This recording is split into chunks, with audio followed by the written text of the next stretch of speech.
자, 여러분 마지막 강의입니다. 전기, 다음에 공기조화 설비입니다. 자, 전기도 하나의 여러분 전문적인 공학입니다.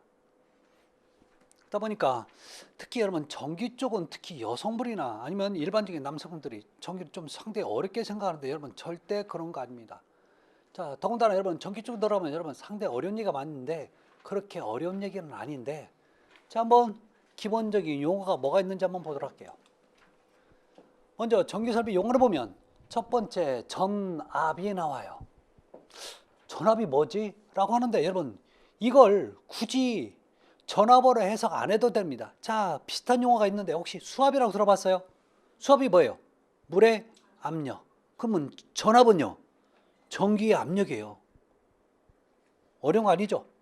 그러면 수압이 크다는 얘기는 그럼 물의 압력이 크다는 얘기고, 전압이 크다는 얘기는 어떤 뜻이에요? 확고실해진다는 얘기야. 뭔 얘기인지 아시죠? 위험하다는 얘기야. 그러면요, 전압은 기본적으로 자 110V, 뭐 220V, 그 다음에 380V가 있어요. 전압을 이렇게 표시하죠. 자, 과거에 여러분 110V 썼네. 요즘 안 쓰죠. 근데 왜 110V에서 220으로 여러분 자 바꿨을까요? 전기를 올렸다고 해서 승합이라고 표현하는데 올린 이유가 뭔지 아세요? 다른 거 없습니다. 과거에는 여러분 전기를 쓰는 양이 작았어요. 즉 그러다 보니까 전선의 길이가 작아지는 거죠. 근데 자 어느 시점이 되니까 이 전선의 길이가 너무 길어지는 거지. 그러면 전선의 길이가 길어진다는 게 뭔 뜻이 되냐면, 여러분 볼까요? 항상 제가 110으로 밀어요. 110이라는 힘으로 밀어버립니다. 아셨죠? 그러면 그만큼의 여기는 양이 나오는데 여기서는 길어지니까 어때요? 그 양이 안 나오는 거죠. 그러면 여기서는 뭐가 문제가 생기냐면 양이 적다고 날리는 거죠. 자, 그러면 뭐가 문제냐면 그 양을 맞추려면 중간에 또 변전수를 만들어줘야 되는 거죠. 이 설비가 여러분 또 엄청나게 많아지는 거죠. 그래서 옛날에 보면 여러분 우리 그 도심 중간중간에 변전소가 많았었죠. 여러분 요즘 변전소 보여요, 안 보여요? 있긴 있는데 여러분 많이 안 보여. 그만큼 여러분 뭐가 좋아지는 거예요? 먼 거리로 이송시킬 수 있는 힘이 생기는 거죠. 뭐 때문에? 220 때문에. 여러분 이게 언제 이루어졌어요? 우리가 1990년대 자 말에서부터 2000년대 초반까지 완성이 된 거죠. 그랬단 말이에요. 이거 엄청난 돈을 들여서 한 거예요. 여러분 이걸 하고 싶어도 못하는 나라가 있죠. 일본. 걔네들은 왜 못했을까요? 지진 때문에.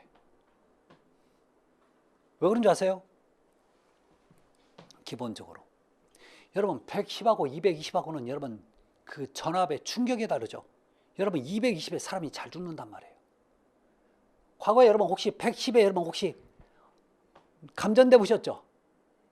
그러면 살았어요, 죽었어요? 없어요. 살았으니까 여기 있는 거지. 죽었으면 여기 있지도 않겠지.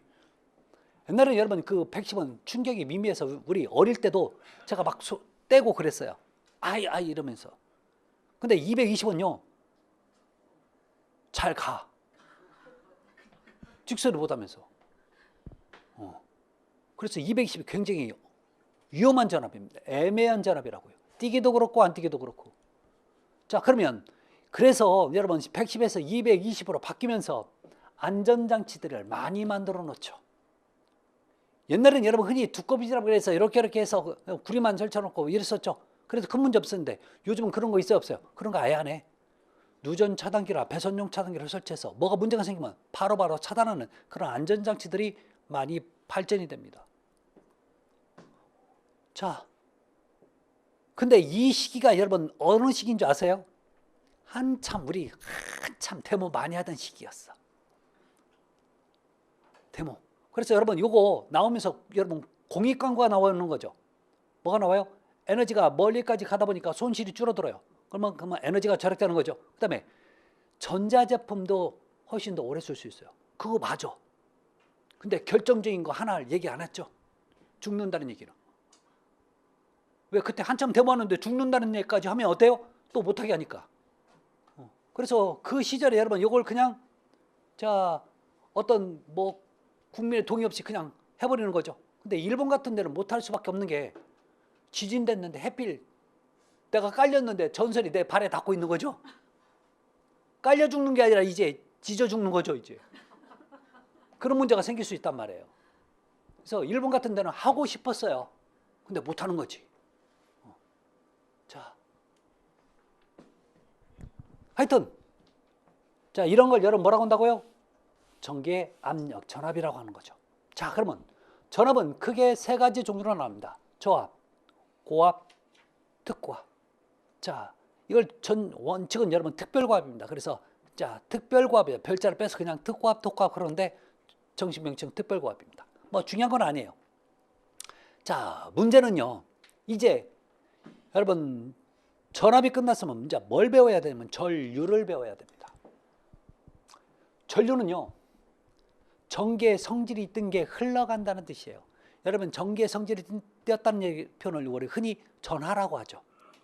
자, 전하라는 얘기가 전기의 성질이 전기야. 근데 이 전기가 우리 집까지 와야 되는 거죠.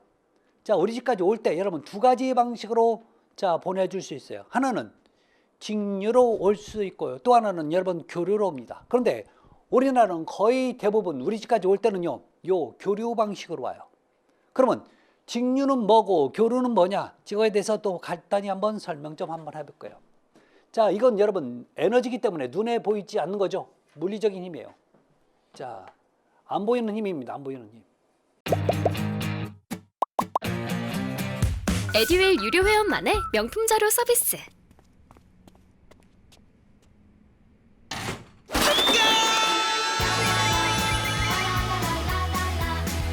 고퀄리티 명품 자료의 혜택.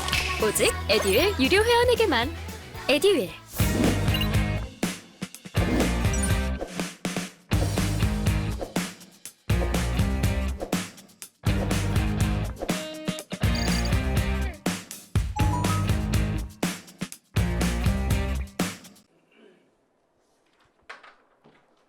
직류는 이걸 기준한다면요, 항상 반드시 와요.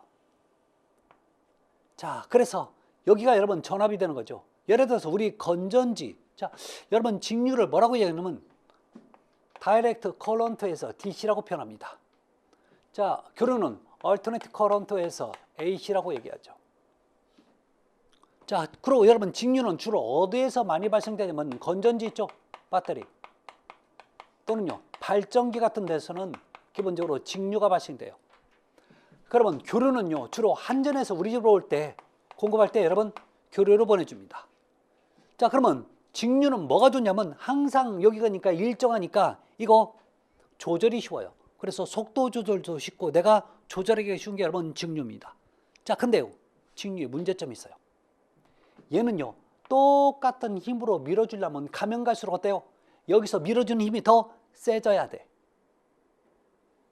그게 뭐가 문제냐면 여러분 배터리를 쓰면 여러분 보실래요? 배터리 이렇게 쓰다가 어느 정도 여러분 배터리 힘이 떨어졌어. 그러면 전압도 상대적으로 떨어집니다. 자, 그런데요 이렇게 떨어져갖고 요때 0이 됐을 때 배터리를 못 쓰는 게 아니라 우리 배터리가 여러분 80%에 도달했을 때를 우리가 0 지점으로 보는 거예요. 그러니까 전체 100으로 봤을 때는 우리가 배터리는 20%밖에 못 쓰고 80%가 되면 못 쓰는 거죠. 여러분 이런 거야. 우리 배터리로 여러분 선풍기를 미니 선풍기를 돌려요. 그러면 처음에는 잘 돌다가 어느 정도 되면요 회전수가 떨어지면서 어느 순간 되면 앵앵앵앵 떠오르죠. 그때가 여러분 지금 뭐가 되냐면 0이 아니라 80% 될 때예요. 배터리 특징이 그래요. 그러니까 다 쓰고 버리는 게 아니라 80% 쓸 때. 그러니까 문제는 뭐냐면 얘는 계속 만들려면 이것을 계속 어떤 데로 보내주려면 여기서 또 변전소를 만들고 그래서 보내주고 떨어질만 하면 또 변전소를 만들고 그래서 보내줘야 되고 그러면 이걸 만들어준다는 얘기는 그만큼 에너지 소모도 크다는 얘기죠.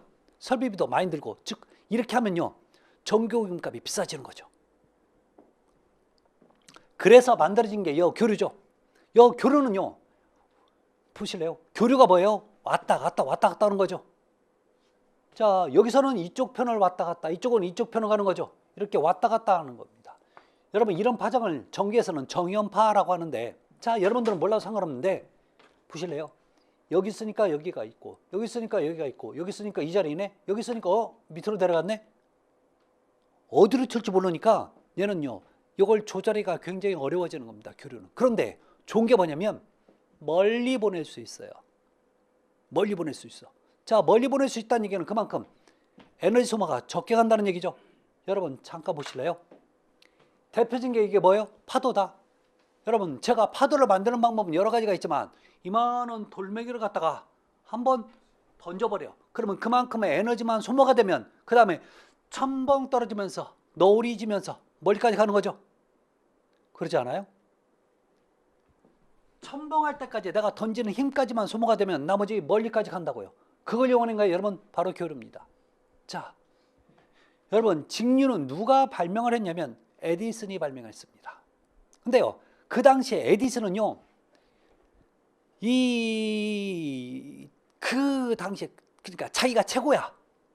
모든 문명의 발견은 자기가 해야 되는 거야. 그 당시에 여러분 이 에디슨이 이 직류를 공급해서 어떤 지역별로 전기를 공급합니다. 문제는요, 여기에 발전기 여기에 발전기 하다 보니까 한 근 500m 반경 이내밖에 전원을 공급 못하는 거죠. 하나가.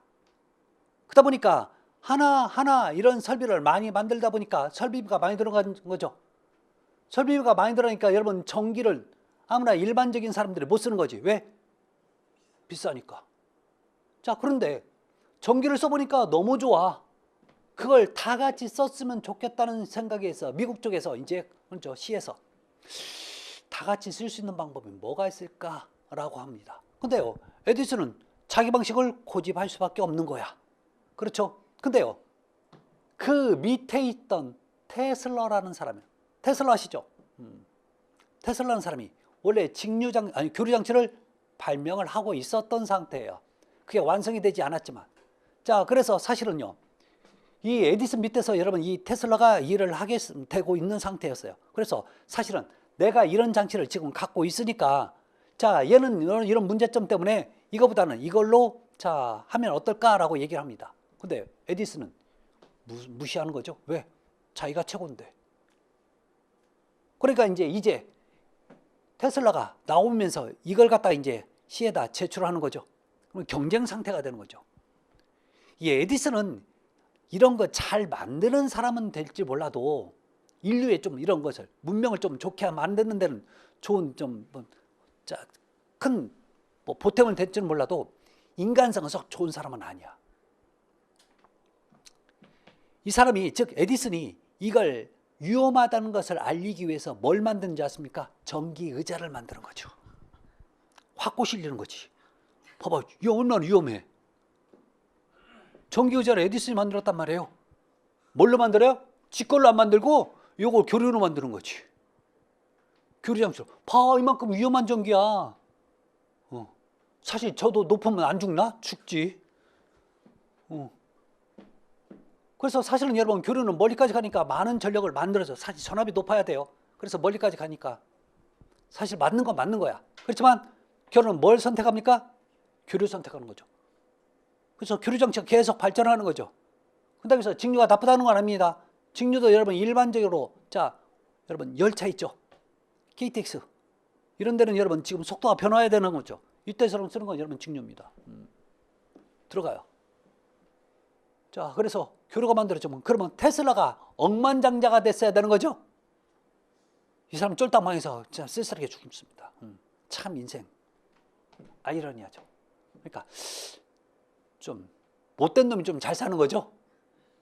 옛날부터 봐도. 하여튼 뭔 얘기하다가 이렇게 됐네요. 그래서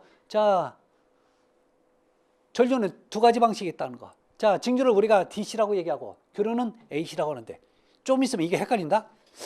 직류를 AC라고 했는지 DC라고 했는지. 저는 정보가 곧 합격이라고 생각해요. 기출문제 특강이나 모의고사 자료집을 주시는 것도 좋았고 그중에서 제일 좋았던 건 교수님의 쪽집게 정보였어요. 약간 합격을 위한 종합 패키지 선물을 받는 그런 느낌? 애들 유료 회원 꼭 추천합니다.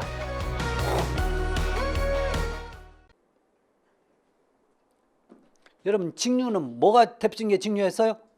건전지. 여러분 건전지는 싸게 사야 돼요? 디스카운트에서 사야 돼요?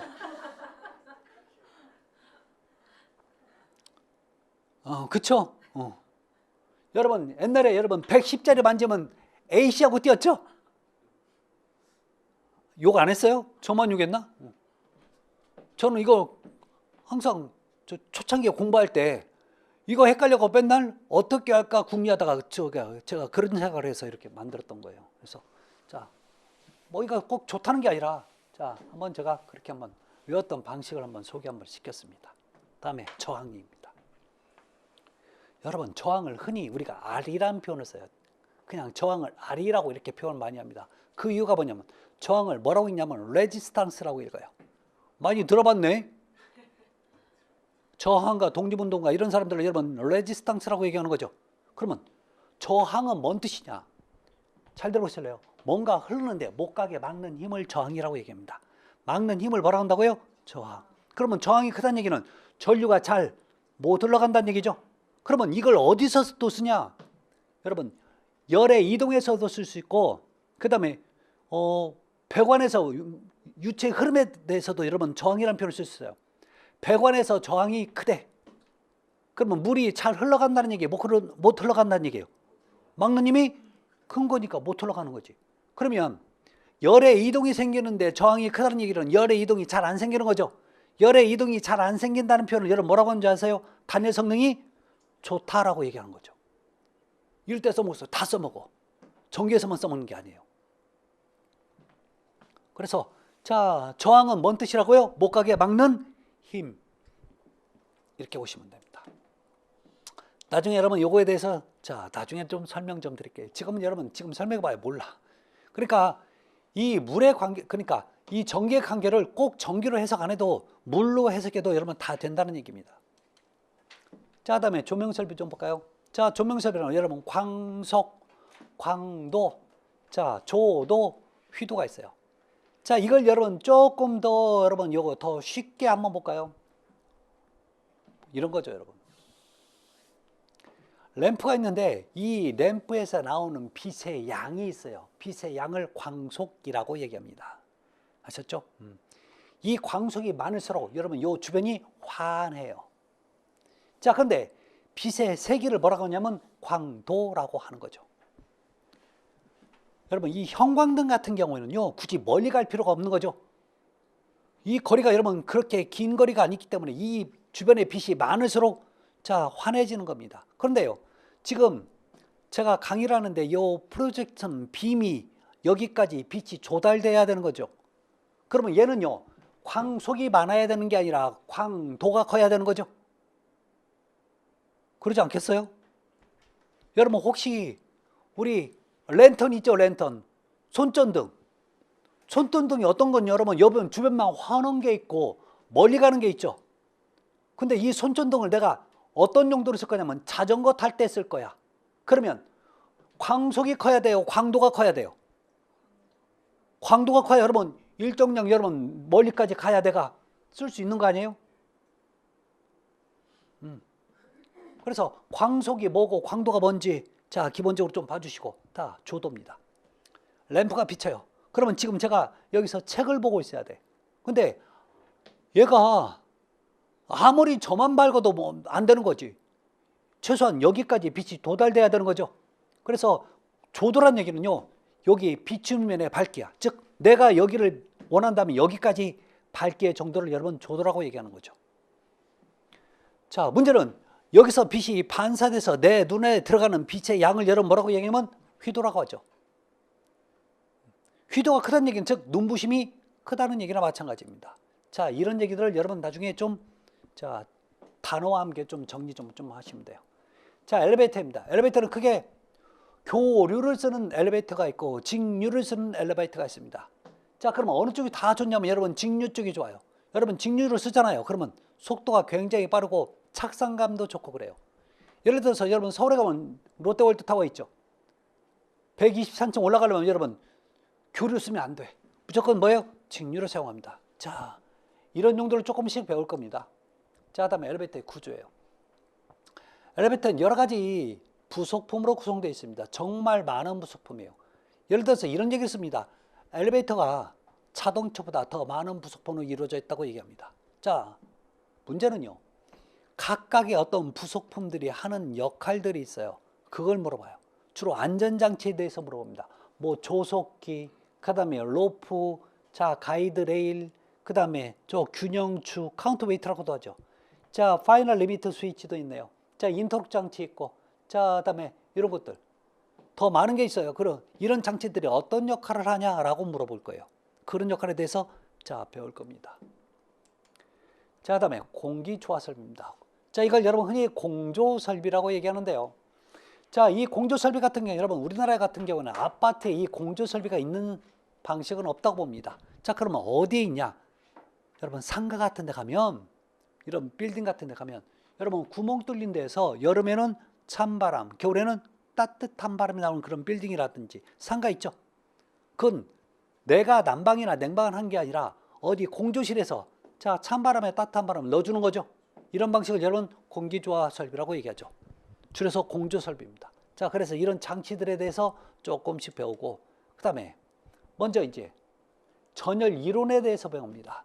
전열, 그걸 하려면 여러분 요 이론을 배워야 돼요. 전열이 먼저 해서 열의 이동이란 뜻이에요. 전열, 열이 전달된다는 얘기야. 열의 이동이란 뜻이에요. 그러면 열의 이동의 반대말은 먼저 하세요. 단열이에요.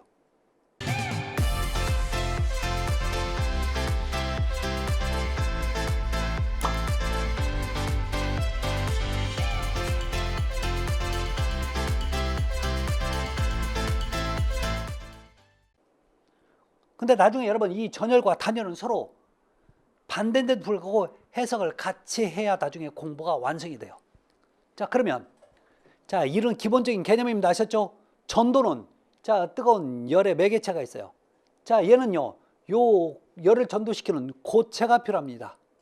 특징 여러분 쇠 젓가락이나 철사 같은 거, 자 여기 잡고 있으면 열이 이동되는 거죠.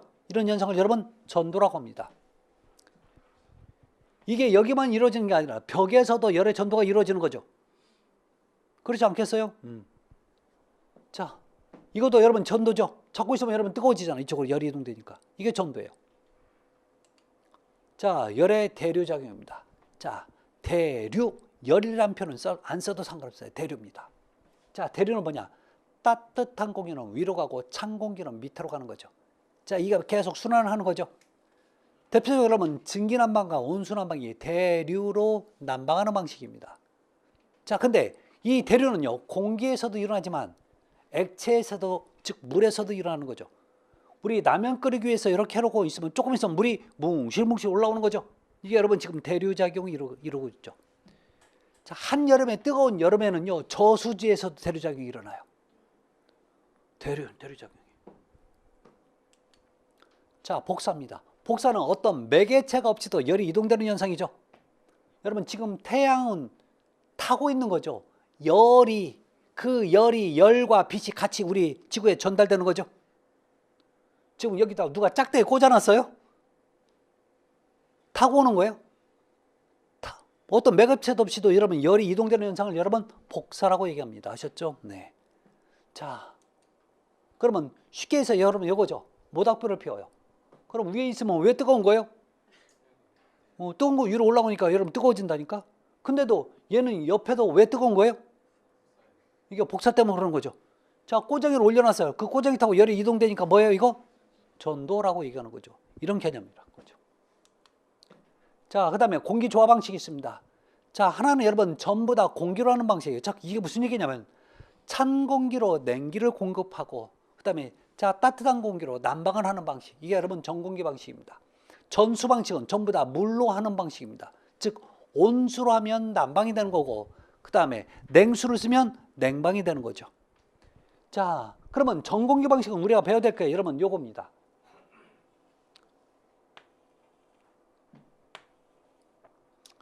이거 4가지 방식만 보시면 돼요. 자, 그 다음에 다행히 펜코일 전수 방식은 펜코일 유닛 방식 이거 하나밖에 없어요. 자, 얘는 여러분 덕트가 하나인 방식, 덕트가 2개인 방식. 멀티란 얘기는 덕트 하나와 덕트 2개짜리를 서로 섞어서 쓰는 방식입니다. 그래서 각각의 어떻게 운전되는지 그 특징들, 그 다음에 가장 중요한 건 사실 요거다. 자, 여기서 정풍량과 변풍량. 풍량이 뭐예요? 바람의 양이죠. 풍량이 양이 일정한 방식이고 풍량이 변하는 방식. 이게. 그래서 나중에 이 변한다고 해서 이 V가 자, 여기가 이 V가 버라이어블 에어볼륨 시스템. 자, 이렇게 얘기하는 겁니다. 자, 하여튼 여기에 대해서 각각에 대해서 여러분 좀 배우면 돼요. 자, 그래서 여러분 정공기 방식은 근데요. 공기를 넣다 보니까 그 공기를 이송하는 자, 장치가 뭐냐면 이런 덕트가 되는 거죠. 여러분 덕트 보셨어요? 고기직하면 여러분 냄새를 빼는 그 통 있죠? 그게 여러분 뭐라고요? 덕트. 물이 흘러가면 왜 안 되는 거예요? 질질 새서 안 돼요. 그래서 무조건 덕트는 전공기 방식을 쓴다는 거. 자, 그 다음에 전수 방식은요. 따뜻한 걸 넣어줘서 여기다 따뜻한 물을 넣어주면 자, 여기서 따뜻한 바람이 나오는 거고 찬물을 넣으면 여기서 찬바람이 나오는 방식이죠. 여러분 이게 여러분 뭐였어요? 펜콜 유닛입니다. 그럼 대표적인 펜콜 유닛은 어떻게 생겼는지 볼 수도 있지만 자, 못 보는데 느낄 수 있는 게 대표적으로 여러분 은행에 가면 창가에서 여러분 솔솔솔 겨울철에 따뜻한 바람 나오는 거 있죠. 그게 바로 펜콜 유닛이에요. 이게 사무실에도 있어요. 자, 이런 방식 쓰는 게 여러분 자, 전수 방식이었죠. 자, 그래서 이렇게 자, 10강까지 한번 여러분과 함께 기초 강의를 한번 얘기를 한번 해봤습니다. 자, 여기서 안 한 건 뭐가 있냐면 여러분 홈 네트워크 설비입니다. 자, 그것만 안 한 거예요. 그건 뭐 기출문제만 여러분 보셔도 충분하기 때문에 제가 안 한 겁니다. 그래서 자, 이런 게 여러분 지금 간단하게 얘기했지만 이런 식을 자, 대충 공부를 하고 좀 배워야 될 겁니다. 자, 이 얘기가 여러분 기본적으로 쉬운 것 같지만 상당히 좀 깊숙이 나오는 경향도 있습니다. 그래서 자, 기본적으로 이제 10월달, 11월달, 12월달까지는 우리가 기본 강의입니다. 그 다음에 1월달, 2월달은 심화 과정이에요. 근데 제 시설개론 과목은 민법이나 회계보다 민법과 회계는요, 한 달에 2번씩이 더 수업을 하는데 시설개론은 무조건 일주일에 1번씩밖에 안 합니다. 그러니까 한 달에 민법이나 회계는 6번을 한다면 시설개론은 4번밖에 못 해요.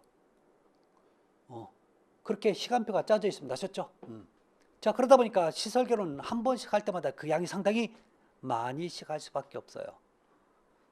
더구나 또 잘해낸 이유가 뭐냐면 2차 때 관리 실무와 연관돼 있죠.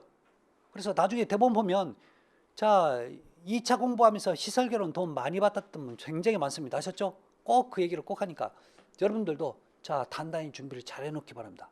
그래서 절대 빠지시면요, 그 양이 어마어마하기 때문에 절대 안 돼요. 그 다음에 우리 기본 강의 하는 과정에서 제가 건너뛰는 부분이 있어요. 왜 뛰냐고요? 심화대예요.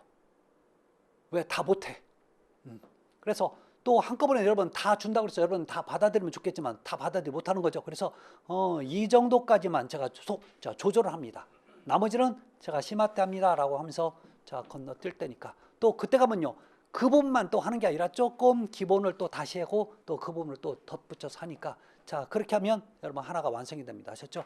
자, 그렇게 진행을 할 테니까 여러분 다음 주에서부터는 여러분 기본서를 꼭 가져오시기 바랍니다. 아셨죠? 자, 이번 시간 여기서 마칠까 합니다. 여러분 고맙습니다. 감사합니다.